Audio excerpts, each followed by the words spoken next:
لله نحمده ونستعينه ونستغفره ونؤمن به ونتوكل عليه ونعوذ بالله من شرور أنفسنا ومن سيئات أعمالنا من يهده الله فلا مضل له ومن يضلله فلا هادي له ونشهد أن لا إله إلا الله وحده لا شريك له أما بعد فأعوذ بالله من الشيطان الرجيم بسم الله الرحمن الرحيم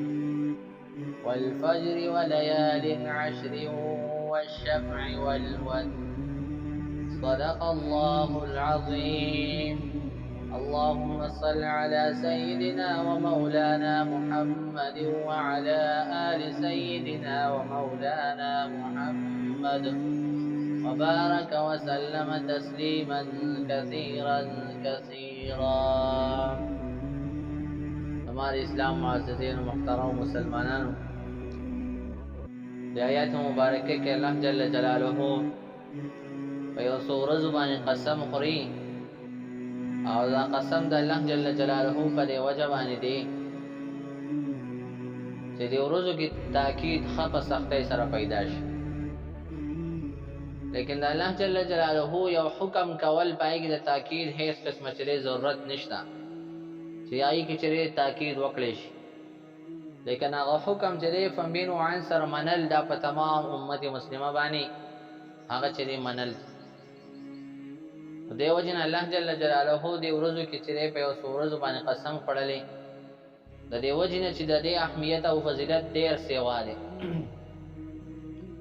الله جل جلاله فرمای چې والفجر او قسم دی په سحر باندې وليال عشر او په هغه لشکو باندې نو د لشکو نه چې څه مراد دی د کمیل شپې ته مراد دی نو د امت چره لوی له فقهای کرام او علماء کرام چره داغو مفسرین دا لیکلي چې آیا د دین د ذوالحجې اولنې لس ورځې مراد دي ان دغه اختر د ورځ نه مخ چې کومې لس ورځ راځي د ذوالحجې اولنې لس ورځې د دین دا مراد دي لیکن الله جل جلاله دینم وړاندې او میاشتې راکړل هغه میاشت چې د رمضان مبارک میاشت وای دا میاش باندې کې الله جل جلاله فخفل فرمایي چې دا میاش زما ده او چې د دې څومره روزي او دغه فضایل احکام او تمام هر څه چا ورکل د دې ذمہواری ما په خپل باندې غوښتل دي لیکن د دې لس ورځو فضیلت چې دا ډېر لوی افضل دی او د دې چې فضیلت ډېر سیوالي خصوصا چې د لس ورځو کې چې مختلف قسمه چې افعال او د الله جل جلاله احکامات چې هغه پوره کول شي نو احکاماتو کې چې درې سيزونه دي او د بیان مقصد او خلاصه هم درې خبرې اولنې خبردار پرې چې د ذوالحجې دا اولنې عشرې فضیلت سره او دویم چې د عرفه صف فضایل عرفه پرې کې راځي نه هم ذوالحجې باندې او دریم هغه خبره چې آیا د ذوالحجې د نحمه یعنی د عرفه ورځ چې دا دروند د پاره د سعودي عرب ورځ چې هغه معتبره ده او که زمونږ د خپل ملک چې د ورځ معتبره ده دا درې خبرې چې خلاصه راټول بیان نو د دې اولنې لس ورځو فضایل دومره سیوالي نبی علیہ الصلوۃ والسلام فرمایي چې انسان دومره ګناهونه وکي چې دا ونه د پانې سمره دي دومره ګناهونه وکي او پدې لس ورځو کې چې دا خاص قسم چې عبادت هغه وکي الله جل جلاله بچره دا ټول ګناهونه معافي په روایت کې راځي چې د دنیا د څومره ذرات دي د ششګو د څومره ذرات دي دومره ګناهونه چا کړی نو د دې لس ورځو چې په خاص عبادت سره بچره د انسان هغه تمام چې ګناهونه الله جل جلاله معافي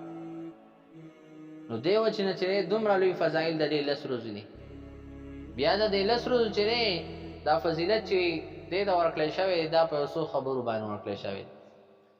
هغه په دې وجه باندې دی چې دا لس ورځې چې په دې کې یو مخصوص عمل کیږي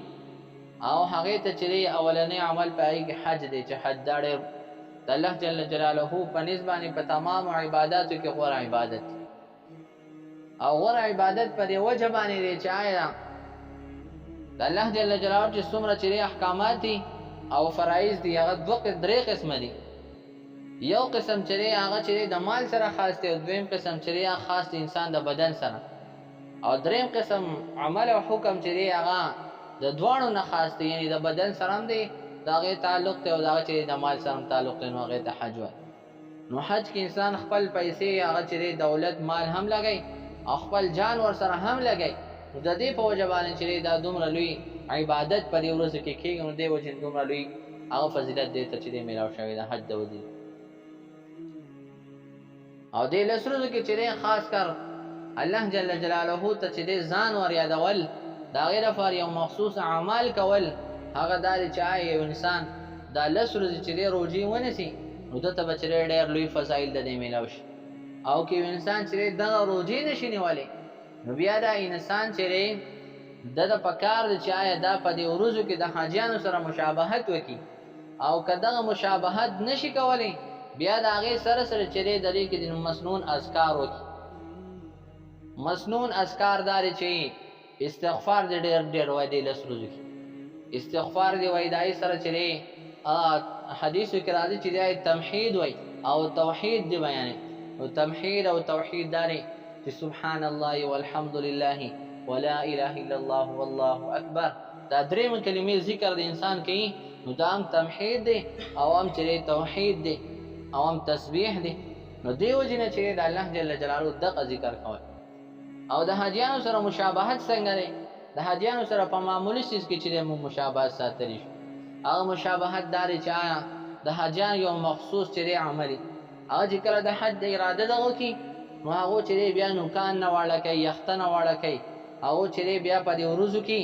هغه د خپل بیبیانو سره چې نه میلاوي ګډه قسم چې دغه په کې راځي داغو. لیکن زمون مشابهت په یو څو سيزونو کې داغو سره آی کې باولنې سیس کې دای چې مونږ خپل نوکان نه واړه کو، او دای سره چې یخته بنه واړه کو، دغه مخصوص چې دغه دی. نو یختانو او دغه شان چې نوکان نه واړه کول دا د حاجیانو سره مشابهت دی. او په کوم ورځ باندې چې حاجیان چې قرباني وکي او مونږ قرباني وکړو دلته خپل علاقه او ملک، هغه ورځ نه پس د نوکان واړو کوم دا د حاجیانو سره مشابهت دی. نو په دې باندې هم الله جل جلاله موږ له چې دومره لوی چې هغه ثواب او اجر راکړي. او دې وجه نه چې په دې لس ورځو کې یو ورځ را روانه ده چې هغه ورځ ته چې عرفه ورځ وایي، او په دغه ورځ باندې چې په سم مسلمانانو باندې د الله جل جلاله د طرف نه چې هغه یو حکم نافذ کیږي، او حکم ته چې تکبیرات التشریق وایي. او تکبیرات التشریق یو داسې عمل دی چې دا به هر مسلمان باندې چې دا واجب دی. نو تکبیرات التشریق کم دي، دا هغه چې واجب شوی د سعودي نه دي، نو دا هغه اصل خلاصه او مقصد داري چې تکبیرات التشریق دا د نحم ذی الحجې د سحر د مانځنه شروع کیږي او د اختر د سلورمې ورځې پورې چې د مازیګر د مانځه پورې، دا تقریبا چې 15 ورځې او یا چې د 15مې ورځې چې په د مازیګر په مانځه باندې پورې دا سلیرش منځونه راځي. نو سلیرش منځونه نه د هر فرض مانځنه په چې سړی سلام وګرځي، نو هغه چې دا تکبیرات تشریق په اوچت आवाज باندې سړی وای دا چې په د باندې واجب دي، کوي نه ویني چې دا ګناهګار دي. او تکبیرات تشریق چې دا د ابراهیم علیه السلام، د اسماعیل علیه السلام او د جبرائیل علیه السلام الفاظ. کله چې ابراهیم علیه السلام خپل زوی ذبح کولو، نو هغه چې کم ګډ هغه جبرائیل علیه السلام راغستو، نو دا هغه پاس دګینه چې جبرائیل علیه السلام دوه الفاظ وی چې الله اکبر الله اکبر، دا دوه ټکي چې جبرائیل علیه السلام ابراهیم علیه السلام لا اله الا الله والله اکبر، او اسماعیل علیه السلام لا الله اکبر ولله الحمد. نو دا چې دا څلور 15 الفاظ چې دا پر تمام مسلمانانو باندې واجب دي، په نارینه او زنانه باندې دا ویل کچا ونوي نو دا ګناهګار. علماء کرام لیکلي دي چې د هر فرض مانځنه پس د سړو لپاره داسې ویل چې دا د جمعات نه او داسې گونج او आवाज اوچت شي چې د الله جل جلاله دا ذکر په دغه ټیم کې وشي. نو د نحم ذی الحجې د سحر مانځنه پس به دا شروع کیږي، او دا به چې د اختر د سلورمې ورځې د مازیګر د مانځه پورې. نو نحمه لسمه یو لسمه دولسمه د 14 ذی الحجې هغه د مازدیګر د مانځه پورې به چې دی دا به دقه ویل کېږي. د هر مانځه نه پس په سړو باندې ویل دا چې دی په اوچت اواز واجب دي، او په زنانو باندې ویل چې دی دا په پست او په ښکته پرو اواز باندې ویل چې دی دا واجب دي. نو دې وجې نه دا الفاظ چې دی دا زده کول پکار که چا نه زده کړي نو دا چې دی زه عرفې ورځې ته وس هم چې دی 4-5 ورځې شته دی دا یاد کو چې دی دا زده کو، ځکه دا ویل واجب دي. او که وم نه وي بیا مونږ ګناهګارېږو. نو الفاظ دا چې الله اکبر الله اکبر لا اله الا الله والله اکبر الله اکبر ولله الحمد. نو دا اولنۍ خبره وه چې آیا د ذوالحجې د اولنۍ 10 ورځو چې دی کم فضیلت میلاو شوی دی، نو په یو څو مخصوص خبرو باندې دغه خبرې اوس د عرفې ورځ چې راځي نو د عرفې ورځ باندې روژه نیول د هغې چې دی څومره ثواب دی. نبی علیه الصلاة والسلام فرمایي چې آیا د عرفې په ورځ باندې چا روژه ونیول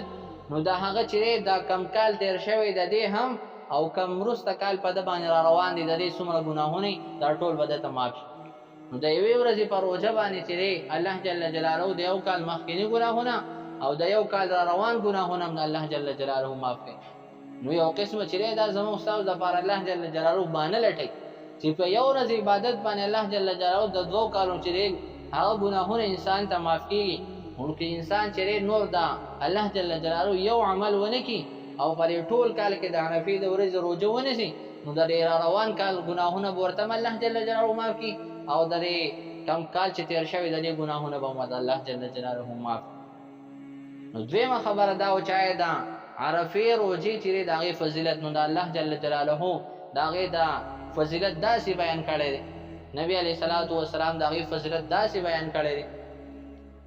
دریمه خبره دا و چې آیا زمونږ په ملک کې چې دی د عرفې ورځ کمه یوه ده، آیا زمونږ چې دی به کومه عرفه جوړېږي؟ بعضې خلک چې دی دا به په تاسو باندې اعتراض کوي چې آیا حاجیان چې دی په کومه ورځ باندې هلته د عرفې کوي او عرفه کې هلته پاتې کېږي. نو زمونږ ملک کې چې دی هغه چې دی 8 تاریخ او د هغو په ملک کې چې دی 9 تاریخ نو په 9 ورځ باندې هغو هلته عرفه کوي. نو په کار دا ده چې دلته مونږ چې دی پر د هغو د عرفې په ورځ باندې دلته روژه ونیسو زموږ خو دغه عرفه ده. نو دا چې دی یو وړ لوی اعتراض دی یو ټول دغه په انسان باندې کوي. نو دې وجې نه چې دی مونږ به د دې لپاره یو څو خبرې چې دی هغه ساتو، هغه خبرې چې دی مونږ یادې ساتو او چا را باندې چې دی دا اعتراض کول او د هغې جواب به مونږ داسې ورکوو چې آیا مونږ باندې یو مخکې ورځ تېره شوې ده، یو مخکې میاشت را باندې تېره شوې ده، هغې میاشت ته چې دی هغه د روژې میاشت وایي. د روژې میاشت ورته وایي چې دی یوه شپه راځي او هغه شپه چې دی هغې ته لیلة القدر شپه وایي او د لیلة القدر شپې به ورباندې چې دی عبادت کول د 1000 میاشتو چې دی د هغې ثواب باندې میلاویږي انسان ته په هغې باندې. نو اوس یو ملک چې دی سعودي عرب دی او یو ملک چې دی هغه امریکا ده یا چې دی بل یو ملک دی. نو سعودي عرب کې شپه ده او په هغه ملک کې هلته کې چې دی ورځ ده. نو اوس په کار دا و چې آیا په دغې ورځ کې دغې ملک والا عبادت کړی وي چې د هغه چې دی د لیلة القدر د شپې هغه ثواب چې دی دو ته د ورځې میلاو شوی وي. یا به داسې چې آیا دلته چې دی زمونږ د سهار مونځ چې دی دا 2 غنټې چې دی دا د سعودي عرب نه مخکې نو فکار دا ده چې هلته د سهار بانګ وویلی شي دلته مونږ د سهار مونځ وکړو. نو داسې ده چې آیا د هر یو ملک چې دی خپل تاریخ د هغې اعتبار به د عرفې د ورځې کېږي. ځکه د 9مې ورځې چې دی د 9م تاریخ د هغې د عرفې زمونږ چې که د په سعودي عرب کې چې کوم سپوږمۍ راخېږي د هغې مطالع او مطلع هغه بدل دی. زمونږ په ملک کې چې کوم سپوږمۍ راخېږي د هغې مطلع او مطالع دا چې دی بدل دی. نو د علماو په نسبت باندې چې دی د هر یو ملک چې دی هغه مطلع او هغه چې دی بدل دی. د سپوږمۍ د راختو چې کوم دغه دی ټیم دی هغه بدل دی. نو مونږ به اعتبار چې کوو دا به مونږ د سپوږمۍ په اعتبار سره کوو. ځکه سعودي عرب کې سپوږمۍ راوخېږي دلته مونږ پاکستان کې چې دغه ونه یو نو بیا به مونږ د خپلې به کوو که د هغې به کوو. نو په کار دا ده چې آیا مونږ د خپلې وکړو د هغو نه چې ونه کړو ځکه مونږ دې ملک کې اوسېږو. نو دې وجې نه چې دی اختلاف د مطالعو دا زمونږ په نسبت باندې چې دا معتبر دی او د خپل ملک په اعتبار باندې به کوو. نو داسې به کوو چې آیا د هغو چې کله 9م تاریخ راشي او د هغو عرفې ورځي نو هغه به دلته زمونږ 8م تاریخ زمونږ به د عرفې ورځ نه چې کله د هغو اختر یې زمونږ به دلته عرفه وي. نو دې وجې نه چې آیا هلته کې کله 9م تاریخ نو دلته به 8م تاریخ او کله چې هلته هغه اختر وکړي نو دلته به زموږ عرفه نو موږ به د خپل چې حساب او په خپل علاقې او د خپل ملک په اعتبار سره چې عرفه کوو. نو دې وجې نه چې نبی علیه الصلاة والسلام چې حاجیانو ته دا فرمایلو چې آیا د عرفې په ورځ باندې چې روژه نیول دا په حاجیانو چې د هغې نه منع کړي. نو یو ځل نبی علیه الصلاة والسلام د عرفې په میدان کې نبی علیه الصلاة والسلام چې ام هاني هغه چې راغله او د فی او ګیلاس یې ورله چې هغه ورکو هغه یې ورته ور مخکې کړو فیش یې کړو هغه واغېست او د ټولو خلکو په چې په مخکې دا وسکو چې دا تمام خلک د دې نه دغه شي چې د حاجیانو دپاره چې ضروري دا ده چې دو روژه ونه نیسي ځکه دا یو لوی عمل دی او د لوی عمل دپاره چې انسان چې دا تندرست پکار دی که یو انسان روژه نیولي او دا چې هلته کې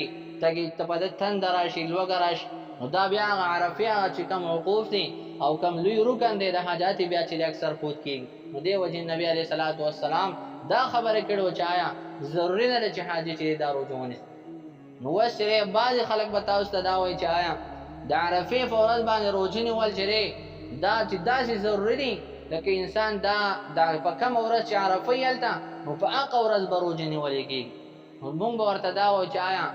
دا هغه حاجیانو د عرفې ورځ روژه نیول که ډېر ضروري و نو نبي علیه الصلاة والسلام به ورته حکم کړی چې تاسو چې روژه ونیسئ. لیکن روژه نیول دا بیل حکم دی او عرفه کول دا بیل حکم دی ځکه عرفه دا د حج یو لوی رکن دی. که یو انسان چې روژه ونه نیسي او عرفه وکړي د حج وشو او که انسان چې هغه روژه ونیسي او عرفه ونه کړي د حج ونه شو. نو دې وجې نه ځان ته چې ځان له عرفه وقوف عرفه کول دا بیل یو لوی حکم دی او روژه نیول دا بیل حکم دی. نو د دې سره دا خاص نه دی چې آیا زموږ چې کم تاریخ راغلی په دې ملک کې نو په دې باندې خو وقوف عرفه ونه شوه دا خو زموږ نه تاریخ تېر شوی دی. نو دا نه ده بلکې د هر یو ملک چې خپل تاریخ دی چې آیا کم نهم تاریخ راشي هغه نهم تاریخ په زموږ دپاره دلته د وقوف عرفې او د عرفې د ورځې چې دی روژه هغه به د دې دپاره اعتبار او هغه به معتبري زموږ دپاره. نو دې وجې نه چې عرفه د عرفې ورځ به زموږ چې دا به د هغو د ورځې نه ورځ مخکې وروستی او هغه به زموږ نه مخکې. نو دې وجې نه اختلاف چې د متعلق دا زموږ د علماو په نسبت باندې چې دا معتبر دی او د دې به اعتبار کولی شي. نو دا درې خبرې چې دا موږ تاسو ته عرض کړې. الله جل جلاله دې په دې باندې عمل کول توفیق راکړي. واخر دعوانا الحمد لله رب العالمين صلى الله تعالى على خير خلقه محمد وآله وأصحابه أجمعين آمين.